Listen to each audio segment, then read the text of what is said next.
Je suis au premier étage du château Crèvecoeur, un château qui est visité par 40 000 personnes par an. Et aujourd'hui, des enfants qui vont apprendre la vie au Moyen-Âge, le quotidien au Moyen-Âge. Alors Cassandre, Seigneur Timothée et Erin sont là pour nous apprendre aujourd'hui à nous laver les mains façon Moyen-Âge. Alors Cassandre, qu'est-ce qu'on devait faire quand on se lavait les mains? On doit prendre l'aquamanil, C'est quoi l'aquaménil? c'est cet objet. Alors Nathalie, l'aquaménil, c'est une forme de bonbonne en forme d'animal dans lequel il y a de l'eau. C'est vraiment un objet d'époque? Oui, tout à fait. C'est un objet typique du XVe siècle qui va servir à se laver les mains avant de passer à table. Seigneur Timothée, donnez-vous la peine, s'il vous plaît, de vous laver les mains et racontez-moi comment ça se passe. On met nos mains dans le bol et on renverse l'eau. Oui. Et après, on va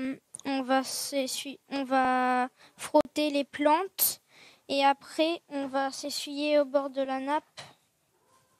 S'essuyer au bord de la nappe, c'est vraiment comme ça que ça se passait, Nathalie? Oui, tout à fait. On va privilégier la nappe plutôt que la tenture, par exemple, ou les vêtements, évidemment, mais on n'a pas de serviette à proprement parler, donc la nappe est utilisée. Tout à fait, Timothée. Alors ça, on faisait ça au Moyen-Âge, ici au château de Crèvecoeur, mais surtout pas à la maison. J'ai quitté les murailles du château pour me rendre au jardin des sens. C'est celui des plantes qui soignaient déjà à l'époque et qui traitent encore aujourd'hui certaines maladies. Nous sommes ici dans la plante des animaux. Bonjour Christiane. Bonjour. Alors, à quoi servait précisément cette plante et à quoi peut-elle encore servir aujourd'hui? Alors, c'est la tanésie ou herbe aux puces. Donc, c'est facile. On s'en servait pour éloigner les tiques et les puces dans les étables. Et aujourd'hui, on s'en sert à nouveau dans la niche des chiens et même des chats. Alors ici, c'est les plantes des femmes. À quoi servaient les roses à l'époque? Alors, la rose, elle est utilisée uniquement par les femmes. On dit que sa couleur appliquée sur le ventre des femmes fait revenir les règles.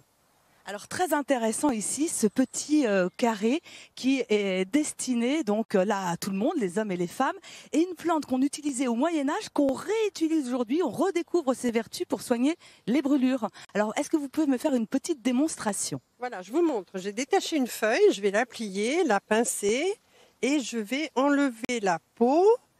Voilà, on voit bien là la chair et on l'applique sur la brûlure et on va la laisser en place. Et elle va calmer la brûlure. Voilà comment on se soignait à l'époque au Moyen-Âge et on redécouvre aujourd'hui les vertus de ces plantes qui peuvent toujours soigner les brûlures seulement. AT Extra, Hélène.